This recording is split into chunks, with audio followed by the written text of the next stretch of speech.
하나님의 말씀 보겠습니다. 고린도후서 13장 11절 말씀부터 12절까지 13장 11절 12절 두 절인데요. 우리 같은 목소리로 함께 읽겠습니다. 고린도후서 13장 11절 12절 신약성경 301쪽에 있습니다. 앞에 모니터에도 있으니까 함께 보시기 바랍니다. 11절 마지막으로 말하노니 형제들아 기뻐하라. 온전하게 되며 위로를 받으며 마음을 같이하며 평안할지어다. 또 사랑과 평강의 하나님이 너희와 함께 계시리라. 거룩하게 입맞춤으로 서로 문안하라. 모든 성도가 너희에게 문안하느니라.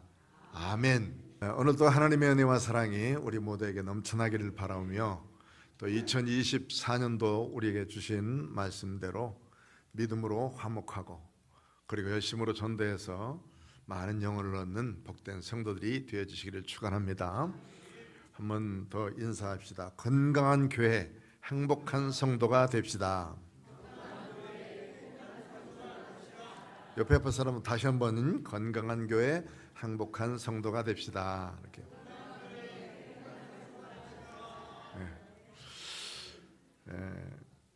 주보에 보면은 한쪽 날개 뒤편에 앞에는 뭐라고 되어 있느냐면 항상 기뻐하라 아니에요.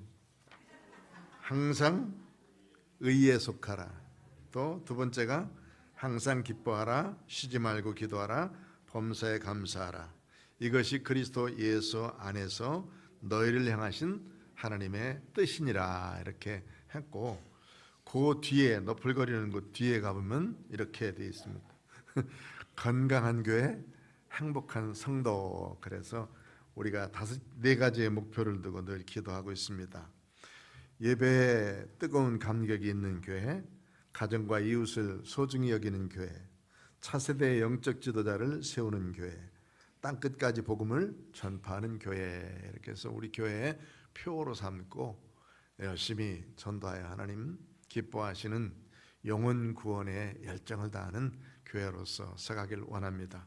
그렇게 될 때 우리 교회가 건강한 교회가 되어지고 우리 역시 행복한 성도로서 하나님 앞에 영광 돌리는 복된 자리에 설 줄로 믿습니다. 늘 이런 믿음의 기도가 이루어져 우리 양우리 교회가 행복한 교회가 되어지시고 여러분 모든 삶 속에 행복한 믿음의 아름다운 열매가 맺혀지시기를 주의 이름으로 축원합니다. 그림 하나 띄워드리겠습니다. 이 기도하는 손이라고 하는 그림인데 옆으로 그려져서 그런데 좀 그 버스 가운데 버스 타다 보면 옛날에는 그림이 이렇게 하나 그려져 있었죠. 그 옆에 이제 주로 성구가 하나씩 그려져 있고 그림이 좀 이상하게 비춰진 것 같은데. 그런데 이게 이제 거룩한 손이라고 하는 기도 제목을 붙인 그림입니다. 이게 듀일러라고 하는 알프레드 듀일러라는 사람이 1500년대에 그린 그림입니다. 1507년인가요?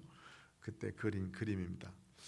본래 이 사람은 그 헝가리 사람이었는데 나중에 독일로 이민 가가지고 거기서 살다가 그가 화가가 돼서 유명한 그림들을 많이 그린 사람이고, 이 거룩한 손에 대해서는 여러 가지 이야기들이 많습니다. 먼저는 이제 예수님이 이렇게 승천하시는 모습을 보고 제자들이 그 밑에서 간절히 기도하고 있었던 모습들을 그리면서 제자들의 손이 너무 귀하게 하나님 앞에 기도하고 있기 때문에 그런 그림을 그린 것이다. 이렇게 이제 먼저 일화를 가지고 있고, 또 하나의 일화는 이런 거예요. 이 듀일러라는 사람이 본래는 아주 가난했습니다. 가난해서 도시에 들어가서 그림 공부를 하고 싶어서 그림을 공부하러 갔는데, 가서 보니까 또 한 친구가 그 그림을 그리러 왔는데 너무나 둘 다 가난한 거예요. 그 친구의 이름이 프란츠 나인슈타인이라는 사람인데, 이 두 사람이 그림을 그리려고 공부를 하고 있었는데 이 그림 공부 값을 다 댈 수가 없었다는 겁니다. 그래서 두 사람이 이야기하기를, 우리 둘 다 이렇게 하고 있으면 공부를 다 못하니까 한 사람이 먼저 돈을 대서 학원비를 대고 공부를 해서 공부를 다 마치고 나면 그 다음 사람이 공부하도록 하자 해가지고 이 둘 중에 하나가 이제 이 뒤로가 먼저 공부하기로 했다는 겁니다. 뒤로가 공부를 열심히 해서 이제 그림을 그리고 여러 사람들에게 잘 알려진 그런 화가가 됐는데, 생각해 보니까 자기에게 돈 된 친구 이 나인슈타인을 찾아가게 됐다는 거예요.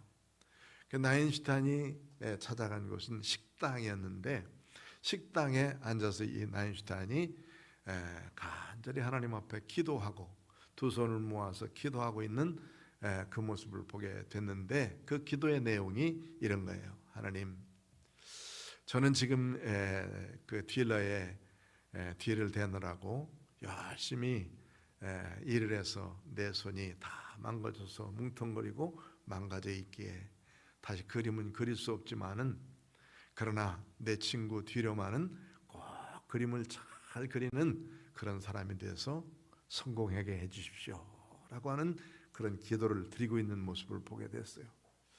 눈물이 주르르 났습니다. 눈물을 닦기 전에 그는 연필을 들어가지고 자기 친구가 기도하고 있는 그 기도선을 쭉쭉쭉쭉쭉 그린 것이 바로 저 기도의 손이다, 이렇게 말하고 있습니다. 희생이 담겨 있는 그림, 사랑이 담겨 있는 그림, 그리고 많은 사람들에게 기도할 수 있는 힘을 주고 있는 그림이다, 이렇게 말해서 저 그림을 기도의 손이라는 제목을 붙여서 지금 내놓고 있고, 저것이 이제 지금도 오스트리아에 있는 박물관에 500년 동안 전시되어서 그 앞을 지나는 사람마다 숙연하게 생각을 하고 있고, 그 모습을 보면서 이렇게 기도하고 있는 손이라 그럽니다. 이 이야기는 이제 일화로서 전해주고 있지만은, 이 나인슈타인이 본래는 친구인 그 사람은 음악을 공부하고 싶었던 사람인데 미술을 했고, 그 다음에 피아노를 더 공부하고 싶었던 사람이었는데, 나중에는 이제 그 손이 망가져서 피아노를 더 이상 칠 수가 없었었다, 뭐 이렇게까지도 일화가 나오고 있습니다. 어쨌든 희생의 손, 그리고 깨끗한 손, 위대한 손, 큰 일을 행한 손, 친구를 위해서 희생하면서 사람을 세운 손, 이러면서 이제 많은 사람들이 소개하고 있습니다. 우리가 하나님 앞에 기도한다는 것은 이만큼 귀중한 일이고, 또 하나님 앞에 기도하면서 모든 일을 이룬다고 하는 것은 정말 하나님이 기뻐하시는 일이라고 믿습니다. 오늘 이제 본문에 있는 말씀은 바울 사도가 고린도 사람들에게 마지막 인사를 하는 내용의 말씀입니다. 인사, 문안한다, 문안하라 하는 말씀인데, 문안한다 하는 말은 편지를 제일 먼저 쓸 때에는 안녕하십니까, 내가 누굽니다 하고 이렇게 쓰지만, 제일 마지막에는 안녕히 계십시오 또는 잘 있어요 하는 그 마지막 부분의 인사, 이 문안하는 그 내용의 말씀들이 오늘 이제 본문에 있는 말씀이에요. 앞에 부분에 고린도후서 제일 앞에 부분에 쓸 때는 고린도 사람들에게 너희들이 믿음 안에 사는 것을 인해서 내가 참 큰 위로를 받는다, 그러면서 그 위로가 우리 가운데 넘칠 줄 믿는다 하면서 시작한 그 고린도후서가 중간에 쭉 이어져서 이제 마지막 부분까지 오게 됐어요. 마지막 부분에 오면서 잘 있어, 그리고 건강해야 돼, 뭐 이런 것들을 덧붙이는 이제 마지막 인사다, 이렇게 생각하면 좋겠어요. 그것이 바로 이제 문안한다 하는 말로 표현되어 있는 거예요. 여러분 편지 써보셨죠? 편지 쓰면서 제일 마지막에 만약에 아버님한테 편지를 쓰다 보면, 아버님, 그전에는 전상서라는 말을 많이 썼는데 부모님 전상서 또는 뭐, 그러니까 부모님 앞에 올려드리는 글이다, 그런 말인데, 이 전상서가 뭔지 나도 참 모르고 그냥 어렸을 땐 막 썼는데, 읽어보니까 괜찮은 말이에요. 아버님 전에 드리는 글. 그리고 이제 뭐 봄이 됐습니다. 꽃이 피었는데 편안하신지 어쩐지 앞에는 인사를 이렇게 잘 드리고 중간에는 내가 돈 부족하니까 돈 좀 보내시오 이거 쓰고, 그 다음에 이제 마지막 건강하길 원합니다, 안녕히 계십시오. 그 안녕히 계십시오 마지막 쓰는 말이 지금 이제 이 바울서다가 쓴 본문에 있는 말씀이다, 이런 말이에요. 그래서 여기 보니까 11절 마지막으로 말하노니 형제들아 기뻐하라, 온전하게 되며 위로를 받으며 마음을 같이하며 편안할지어다. 또 사랑과 평강의 하나님이 너희와 함께 계시리라. 거룩하게 입맞춤으로 서로 문안하라. 모든 성도가 너희에게 문안하느니라. 그래서 이렇게 하면서 잘 있어, 또는 안녕히 계십시오, 뭐 이렇게 맞춰지는 말씀이다, 그 말이에요. 그런데 그 마지막 부분의 인사가 하도 인상 깊어서 오늘 이 말씀을 함께 나누려고 그럽니다. 우리가 사랑한다고 하는 것은 정말 좋은 일이고, 남들을 사랑한다 하는 말은 정말로 귀한 일이죠. 사랑하는 마음이 있으면 모든 허물이 다 덮어집니다. 그 사랑하는 마음이 있으면 아무리 잘못된 것도 조금 지나다 보면 다 허물이 덮어지게 되고 용서가 되고 그러죠. 그런데 그 속에 사랑하는 마음이 조금만 비껴지기 시작하면 이제 허물이 보이고 탓을 하게 되고 또 미움이 생기게 되고 꼭 저렇게 해만 하는 불평 불만이 생기게 되고 그런 모습을 보게 되어집니다. 사랑하는 마음이 있으면 뭐 이렇게 그 상처 자국, 얼굴에 난 많은 상처 자국도 볼 우물, 뭐 보조개로 보인다, 뭐 그렇게 얘기도 하고 있는데, 정말 사랑하는 마음은 허물을 덮어주는 마음이기도 하고, 사랑하는 마음은 많은 것을 용서하는 마음이 되어집니다. 뒤에가 그렇게 자기를 위해서 기도하고 있는 그 사랑의 손을 보면서 그렸던 그림과 같은 아름다운 모습이 아닌가.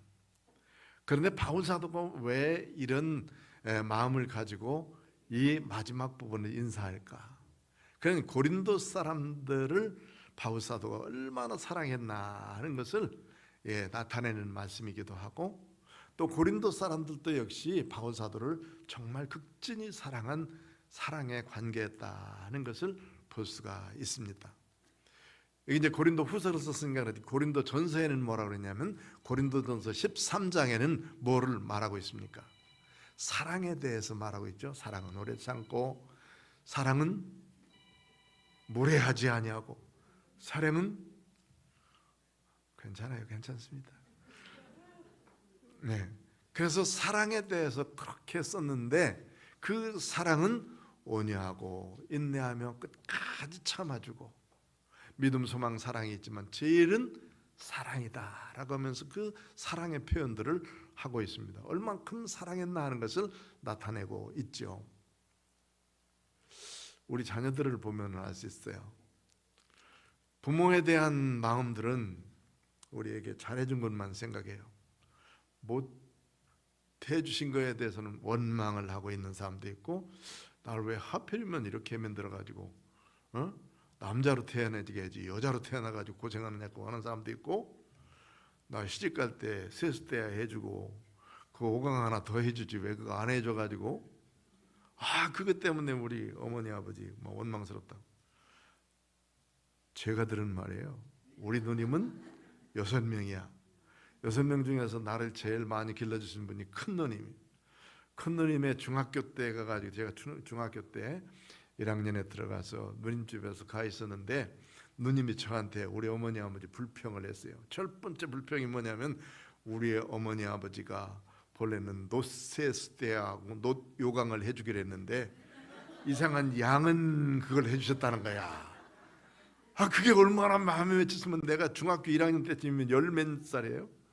15살, 14살쯤 됐을 텐데 한 15년 동안을 마음에 가지고 있다가 그 시간에 얘기하는 거예요. 우리 어머니 아버지가 내가 시집 올 때 그거 해줘가지고 집에 시집 와가지고 얼마나 부끄러웠는지 아냐고. 우리 형편이 엄청 어려웠어요. 그러니까 그렇게 해주셨겠지. 그러니까 부모에 대한 어떤 것은 원망할 수 있어요. 그러나 부모가 자녀에 대해서 원망하는 거 별로 못 봤죠. 별로 또 원망 많고, 해줬으면 됐지, 끝났지. 너희들 잘 살면 돼. 너희들 잘 크면 돼. 너희들 다 아름답게 살면 돼 하고 용서해 주지, 그거에 대해서 원망하는 걸 배웠어요. 바울 사도는 정말 부모와 같은 심정으로 이 고린도 사람들에 대해서 대하고 있었어요. 왜냐하면 그들이 하나님의 말씀을 증거해서 교회를 만들어 놓고, 교회를 만들고 그들이 열심히 살아가는 모습을 보면서 마음이 기뻐서 참 그 교회를 아름답게 세워놨는데, 나중에 다른 사람들이 와서 교회를 막 흩어놓고 문제가 생기니까 그 교회에 대해서 또 편지를 써가면서 바르게 살아라, 바르게 살아라 했는데도 불구하고 안 들으니까 나중엔 뭐라고 얘기했냐면, 내가 너희들을 사랑하는데 내가 너희들을 해산하는 수고를 하면서까지라도 너희를 하나님의 말씀 앞에 바르게 서게 하고 싶다, 이렇게까지 말씀했어요. 해산하는 수고 여러분 해보셨잖아요. 해산하는 수고가 얼마나 큰가. 남자들은 모르지만 여자들은 다 그 고통을 압니다. 목숨을 바꿀 만큼의 아픔을 가지고 아기를 낳아서 기르기 때문에 그 아이는 생명과도 같아요. 생명과도. 아침에도 공부하면서 성경 공부하면서 그런 말씀했는데, 아브라함에게 하나님께서 이삭을 바치라 했을 때 이삭을 모리아산에 가서 바치려고 하는데 그 끌고 가거든요. 가는데 이삭이 그렇게 물어요. 아버지, 불도 있고 나무도 있고 여기 다 번제할 것은 전부 있는데 그 재물이 어디 있습니까? 재물이. 이때 아브라함의 속은 얼마나 아바겠나. 바로 내 놈이 재물이야, 이렇게 말하지 못했어요. 뭐라고 말합니까? 하나님이 준비해 놓으셨을 거야. 아마 그 말을 말하는 이 부모의 마음은 정말 아픈 마음으로 얘기하는 것 아니겠습니까? 내가 너를 바치려고 그러는데 너를 죽이려고 그래. 왜? 하나님이 나를 시험하시기 때문에 너보다도 더 귀중한 내 믿음을 하나님이 요구하고 계셔. 그런데 다른 것 아닌데 내가 목숨보다도 더 귀중하고 백세 얻은 너 하나밖에 없는 그 아들을 하나님이 바치래. 그럼 바쳐야 돼. 그 아이를 끌고 가면서 아들이 물었을 때 대답, 하나님이 준비하셨을 거야. 정답이면서도 얼마나 아픈 마음인가, 얼마나 귀중한 고백인가. 하나님이 거기까지 시험하셨어요. 통과하고 나니까 뭐라고 했습니까? 내가 이제야 내가 나를 사랑하는 줄 알겠다. 독자 하나밖에 없는 내 자녀 이삭을 하나님 앞에 바치려고 하니, 그 모습을 보면서 하나님께서 말씀하시기를, 이제야 내가 나를 사랑하는 줄 알겠다. 믿음을 인정받았고, 뒤로 돌아보니 숯불에 걸려있는 이미 벌써 준비된 양이 있었고, 그걸 갖다가 하나님 앞에 제사 드릴 때 하나님은 아브라함도 기뻐하시고 또 거기에 있는 이삭도 기뻐하시고 제사도 기쁘게 받으시고 하나님 자신도 기쁘실 뿐만 아니라 아브라함이 그렇게 독자 하나밖에 없는 그 아들을 자기 앞에 드리려고 하는 그 믿음 보시고 하나님이 얼마나 기뻐하시겠나. 이게 부모의 마음이거든요. 부모의 마음. 하나님의 마음은 부모의 마음이라. 아브라함은 이렇게 하나님 앞에 드려서 인정받지만, 여기 바울은 고린도 사람들을 향해서 그런 사랑을 나누고 있었어요. 그래서 잘못 가고 있어도 잘못 가는 길에 대해서 야단만 친 게 아니에요. 야단만 친 게 아니고, 그 야단 친 것은 이게 이제 죽으라고 야단 치는 게 아니에요. 바르게 가라고 야단 치는 것이지. 그 마음을 알면 누구에게든지 다 사랑이시구나 하는 걸 알아요. 부모님이 가끔 이렇게 혼내실 때에도 보면 자녀들을 야단칠 때 아이를 그냥 죽으라고 그러는 것 아니거든요. 제가 부목사 때에 이런 아픈 장례식을 한번 치른 적이 있어요. 성탄절이 됐습니다. 성탄절에 이제 교회에서는 이부 순서를 하고 그리고 뭐 저녁 늦게까지 그 일을 쭉 하고 집에 들어갔는데 갑자기 어떤 집사님이 전화가 왔어요. 목사님, 큰일 났습니다. 빨리 병원으로 좀 뛰어오시죠. 그래가지고 이제 병원으로, 그때 연세대학교 병원이었는데 그걸 뛰어가 보니까 둘이 아들이었었는데 큰 아들이 음독 자살을 했어요. 가만히 보니까 왜 그러느냐니까 크리스마스 날인데 두 분 다 집사거든. 최 집사님이라고 그런 집사님인데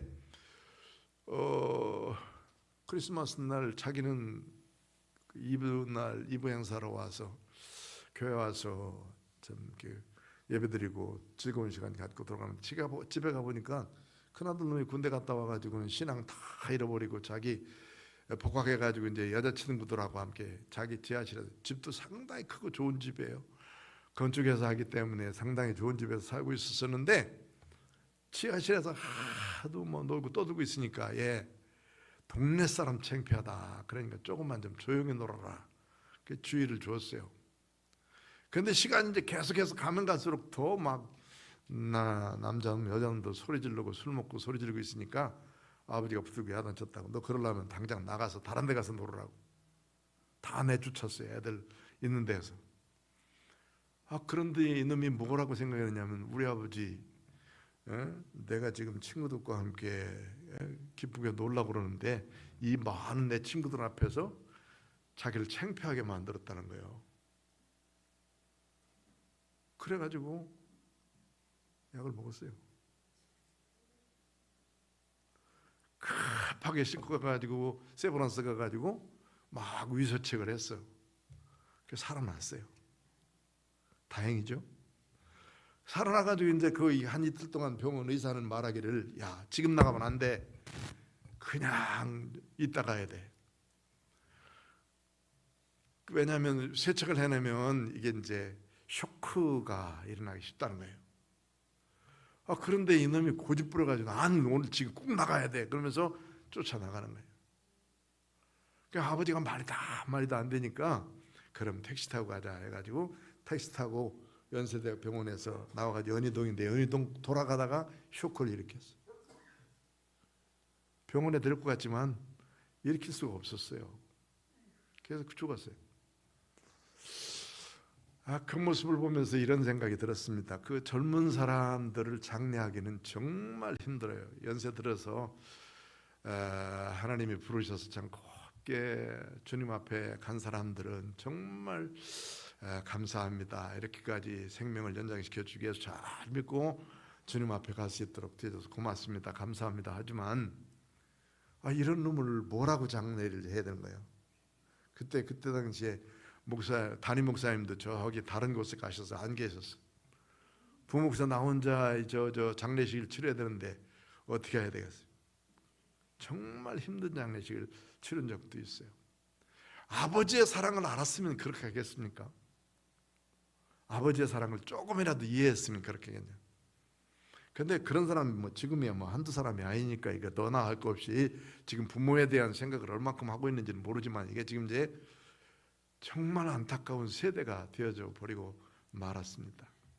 그런데 바울 사도는 지금 이 고린도 사람들을 향해서 부모와 같은 마음으로 그들을 사랑하면서 마지막 인사를 하는데 그 마지막 인사가 이런 거예요. 형제들아 기뻐하라. 무엇 때문에 기뻐하라는 것은 예수님을 믿는 믿음으로 말미암아 그가 살다가 바울 사도가 이제 여러 군데 복음을 증거하며 다니다가 참 복음을 증거하는데 최선을 다했지만 아덴이라고 하는 곳에 가서 복음을 증거했는데 거기서 아주 지식적인 설교를 했어도 그 설교가 먹혀들이질 않았어요. 사람들이 받아들이질 않았어요. 세 부류의 사람들이 있었는데 그 설교 새로우니까 한 번 더 얘기했으면 좋겠다. 다시 한 번 듣고 싶다. 두 번째 사람들은 그런 게 있어. 죽은 사람이 어떻게 살아나? 또 한 사람들은 그를 따르는 몇몇 사람들이 있었다고 해요. 그 많은 사람들 앞에 설교했는데 몇몇 사람들만 돌아와서 예수 믿고 구원받겠습니다 하는 말을 고백했어요. 아테네 이후에 이른 곳이 고린도 지방이에요. 고린도 지방에 가서 복음을 증거하면서는 브리스가와 아굴라와 함께 천막 짓는 직업을 하면서 그 교회를 세워서 그곳에서 작정하면서 복음을 증거한 것이, 나는 이제부터 세상 지식은 자랑하지 않겠다. 예수님이 나를 위해서 십자가상에 달려 돌아가시면서 크게 희생하시고 모든 것을 다 주신 그 예수님의 사랑, 그것을, 그 십자가를 나는 증거하겠다. 그리고 죽은 자 가운데서 아무 죄 없이 죽으셨기 때문에 아무 죄 없는 그를 죽은 자 가운데서 다시 살리신 하나님의 능력이신 이 부활을 증거하겠다 해서 고린도 사람들에게 가서 그 말씀을 증거했어요. 고린도 사람들이 정말로 여러 가지 다양한 사람들이 많았습니다.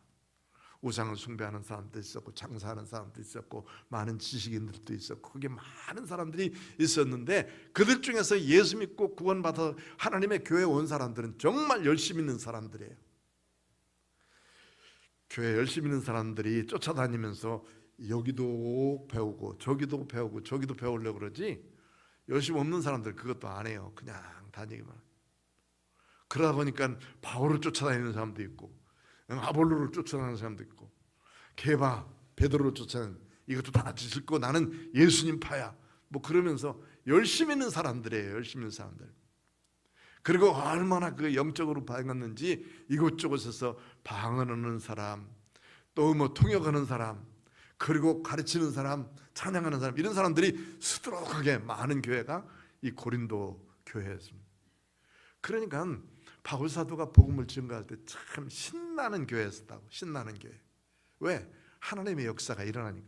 뭘 증거했습니까? 예수님의 십자가와 부활 외에는 자랑하지 않기로 작정하고, 예수님이 왜 나를 위해서 죽으셨는지, 내 죄가 얼마나 큰지, 내가 지금 죽어서 어디 가야 되는지, 이것만 가르쳤어요. 내가 지옥 가서 영원히 죽을 수밖에 없는 나를 예수님이 나 대신 죽으셔가지고 내 죄값을 싹 갚아주심으로 천국에 갈 수 있도록 만드셨는데, 예수님의 십자가의 공로를 믿는 믿음의 사람들이 바로 그곳에 가는 것이다. 이것만 가르쳤어요. 그랬더니 그 은혜가 감사해서, 그 예수님의 은총에 감사해서 기도하는 사람, 그리고는 그 감사한 모습으로 성경 말씀을 실천하는 사람이 됐단 말이에요. 하나님의 말씀을 실천하는 사람들. 그래서 진리를 말할 때, 진리를 말하기 전에 내가 하나님의 사랑을 2가지 이상 실천했나 한번 확인해 보라. 주석가가 그렇게 말을 했어요. 이 말은 무슨 말이냐면, 내가 다른 사람들 볼 때, 내가 지금 나 자신을 볼 때도 그렇고, 내가 이렇게 잘못 살고 있구나, 저 사람이 보니까 저거 잘못 살고 있거든, 이거 하나님의 말씀이 이렇게 얘기하고 있어, 너 바르게 살아 라고 남을 책망하거나 남을 교훈하고 이야기할 때, 내가 지금 예수님의 말씀과 예수님의 전해주신 그 사랑을 2가지 정도는 내가 실천하고 있는가 하고 나 자신을 먼저 돌아보면서 그 얘기를 하라는 거예요. 그러니까 상당히 무거운 말이에요. 남을 교훈하고 남을 이야기한다는 말은 상당히 어려운 일이에요. 설교가 그래서 어려운 거예요. 사실 지가 실천도 안 하면서 어떻게 그렇게 말하지 않겠습니까? 기도하라, 기도하라는 사람이 기도하지 않고 기도하라고 말할 수가 있겠어요? 전도하라, 전도하라는 사람이 한 번도 전도해 본 적이 아는 사람이 전도하라고 말할 수 있겠냐 그 말이에요. 남을 도와라, 남을 도와라, 돕지 않은 사람이 남을 도우라고 말할 수 있겠습니까? 그러니까 바울 사도는 이런 모습으로 하기 때문에 자기가 아주 최선을 다해서 실천해가면서 하나님의 말씀을 전했고, 자기의 자랑거리, 이거는 세상적인 자랑이 아니에요. 자기 공부도 제일 좋은 곳에서 했던 사람이고, 그때 당시에 로마 시민권을 가지고 있는 유대인들은 제일 존경받는 사람 중에 한 사람이었고, 그 다음에 유대 말만 하는 것이 아니라 헬라 말을 하고 있기 때문에 이중어를 쓰고 있는 사람이란 말이에요. 현재와 같이 영어를 자유롭게 하고 한국말도 잘하는 사람, 그런 류의 사람이었는데, 그는 이런 거 다 버리고 오직 예수님만 자랑하겠다. 예수님만 기뻐하겠다. 그래서 전한 그 예수님으로 인해서 너희들이 기뻐했으면 좋겠다. 마지막으로 얘기하는 얘기, 마지막으로 부탁하는 거. 그 예수님 때문에 당신들이 참 기뻐했으면 좋겠습니다. 내가 기뻐한 것처럼. 바울 사도 자신이 예수님 때문에 참 그렇게 기뻐하고 즐겁고 그냥 뭐 다른 거 다 버리고 박해받고 어려움 당하고 고난스러워도 예수님 증거하기 위해서 그렇게 그 길을 갔던 그런 기쁨이 너희 속에도 있었으면 좋겠습니다 하면서 기뻐하라. 이건 명령이에요. 명령. 해도 좋고 안 해도 좋고 선택사항이 아니에요. 기뻐하라 이렇게 명령을 하고 있어요. 마지막으로 말하노니 기뻐하라 이런 말이겠죠. 그러니까 여러분 자녀들에게도 여러분들이 지금까지 살고 있었던 사람들과도 이런 생각을 좀 해보십시오. 지금까지 살았던 여러 과정 가운데서 그 사람과의 좋은 추억도 있고 좋은 기억도 있고 좋은 뭐도 있어요. 그런데 나쁜 기억도 있고 나쁜 것도 있고 우리의 삶 속에는 여러 가지들이 복합돼서 여기까지 왔어요. 그런데 꼭 생각나는 사람, 참 감사하게 생각하는 사람, 그런 사람들은 내 생애 속에서 참 좋은 한 부분의 좋은 추억을 가진 사람이에요. 좋은 추억을 가진 사람이 오랫동안 남습니다. 머릿속에. 그래서 인생을 살면서 지금은 이제 막 시작하는 사람들은 더더욱 귀중하게 생각해서 사람관계를 잘하려고 생각해야 돼요. 이 사람과 언제 만날지, 언제 또 만날지 모르고 또 언제 헤어질지는 우리는 알 수 없어요. 그러니까 그 사람과 함께 적이 돼서 살 필요가 없어요. 절대 적이 돼서는 안 되죠. 마음을 아프게 해서 한단 말이에요. 그래서 좋은 추억을 만들어내면서 오랫동안 있으면 그 사람 그러면 나에게는 이런 모습으로 살았던 사람, 나에게는 이런 모습으로 영향을 줬던 사람 이렇게 기억하게 되었지. 바울 사도는 거기에 있는 모든 고린도 사람들을 향해서 그런 것을 기억하고 있는 거예요. 그들을 향해서 다시 말하기를 예수님으로 더불어서 참 기쁨을 누렸으면 좋겠다. 기쁨을 누렸으면 좋겠다 하는 마지막 인사를 하게 되어집니다. 여러분, 우리도 믿음으로 살면서 이런 기쁨이 늘 있게 되길 바랍니다. 즐거움이 있게 되길 바랍니다.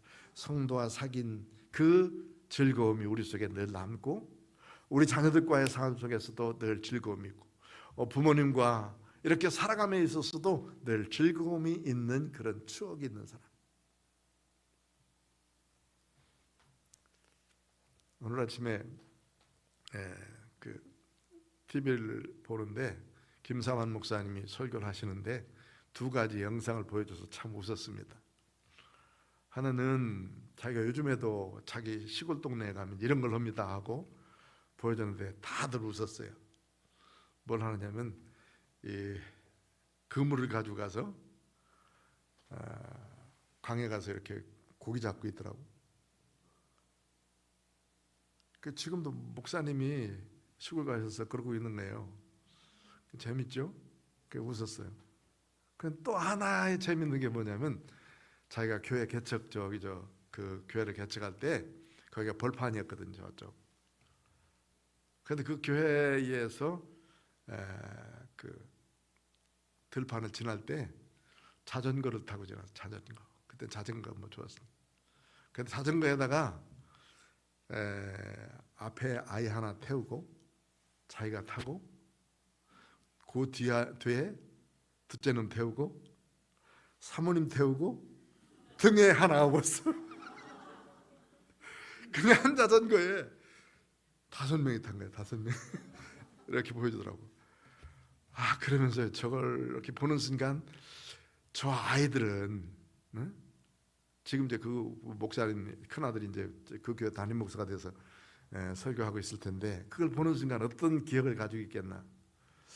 우리 아버지가 저렇게 우리 온 식구들을 자전거에다 다 싣고 다녔네. 그런 생각 들을 거 아니에요. 그래서 저도 생각났어요. 어렸을 때 자전거 타고 다녔으니까 우리 은영이는 자전거 앞에 태우면 꼭 차에 이렇게 그러거든. 자고 있으면 털털하지 않을까 다칠까 하면서 손에다가 얼굴 탁 받쳐놓고 그 다음에 뒤에 집사람 태우고 그러고 다녔거든. 그 모습이 생각나서 참 그래서 이 좋은 추억들 아니겠어요. 이렇게 살아가면서 아마 여러분들도 더 좋은 기억이, 저보다 더 좋은 기억이 있고, 그 목사님 기억을 이렇게 딱 보면서 저런 시대가 있었구나, 얼마나 좋은 기억인가. 사람을 사랑하고 사람을 즐겁게 한다는 것이 바로 그건 거고, 기뻐하라. 좋은 모습을 보면서 기뻐하잖아요. 자기 당사자들은 얼마나 더 기뻐할 거예요. 우리도 오랜 시간, 잠시 만나서 신앙생활은 단기간에 맞춰지는 것이 아니고 오랜 동안 살아야 될 것인데, 늦질 않았어요. 지금은 과거에 내가 잘못 살았다 해서 그거 늦지 않은 거라고. 지금부터라도 잘 살고 있으면 얼마든지 좋은 추억을 만들 수 있는 거예요. 예수 안에서 좋은 추억을 우리가 만들어 가자는 말이에요. 그래서 그런 기쁨을 가질 수 있는 믿음의 사람이 되라고 우리에게 교훈하고 있는 것입니다. 두 번째의 말씀은 평안할지어다 하는 말이에요. 그 뒤 앞에 있는 온전하게 되며 위로를 받으며 마음을 같이하며 평안할지어다. 평안할지어다도 명령형이에요. 평안해라, 평안하십시다, 이런 말이에요. 평안하시다. 마음이 편안하면 모든 것이 다 편안하게 돼요. 마음이 불안하면 전체가 다 불안해질 수가 있어요. 편안한 마음. 놀라운 것이 지금 이제 우리나라의 자살률이 세계 1위지 않습니까? 그런데 문제가 심각한 것은 이게 몇 분 만에 한 명씩 지금 우리가 죽는 거예요. 그리고 우리나라의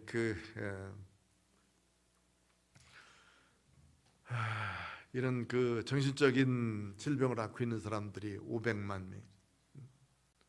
많은 사람들이 이렇게 어려운 가운데 있어요. 왜 그럴까? 참된 평안이 없어지기 때문에.